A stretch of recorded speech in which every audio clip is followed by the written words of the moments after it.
Inilah Injil Yesus Kristus menurut Santo Markus. Dimuliakanlah Tuhan.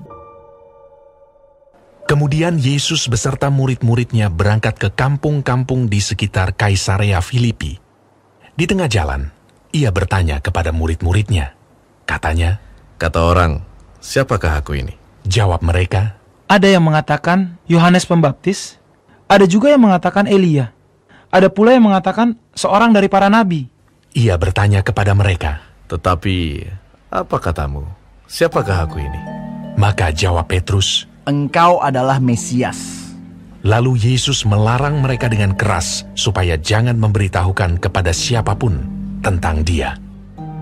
Kemudian mulailah Yesus mengajarkan kepada mereka bahwa Anak Manusia harus menanggung banyak penderitaan dan ditolak oleh tua-tua, imam-imam kepala, dan ahli-ahli Taurat, lalu dibunuh dan bangkit sesudah 3 hari.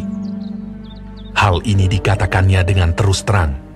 Tetapi Petrus menarik Yesus ke samping dan menegur dia. Maka berpalinglah Yesus dan sambil memandang murid-muridnya, ia memarahi Petrus. Katanya, "Hanyalah iblis, sebab engkau bukan memikirkan apa yang dipikirkan Allah, melainkan apa yang dipikirkan manusia." Lalu Yesus memanggil orang banyak dan murid-muridnya dan berkata kepada mereka, "Setiap orang yang mau mengikut aku, ia harus menyangkal dirinya, memikul salibnya, dan mengikut aku. Karena siapa yang mau menyelamatkan nyawanya, ia akan kehilangan nyawanya.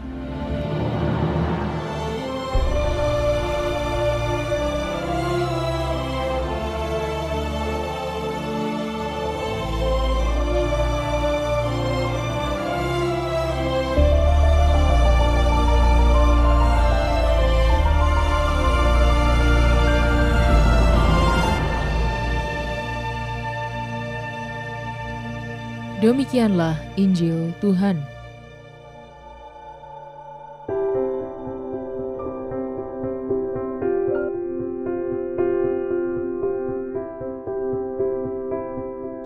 Ikut Yesus.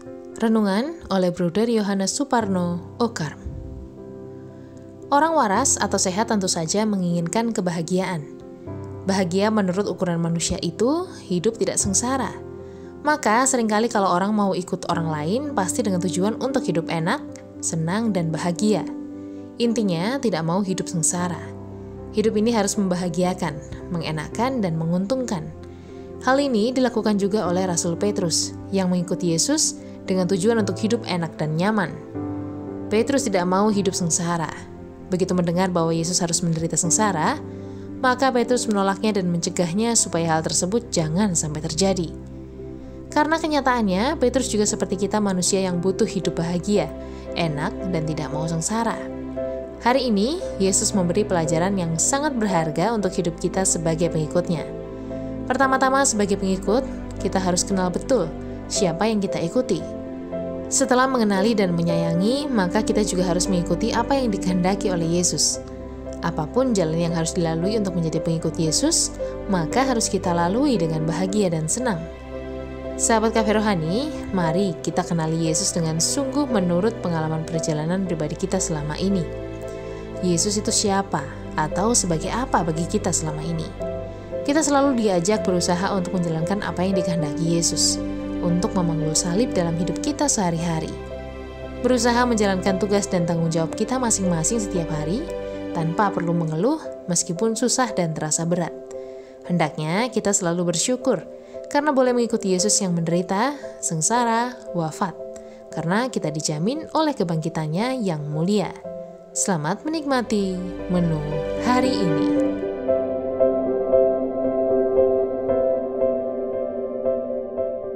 Renungan juga bisa Anda baca selengkapnya di Cafe Rohani edisi bulan ini. Dengarkan juga renungan ini di radio.karmelindomedia.com.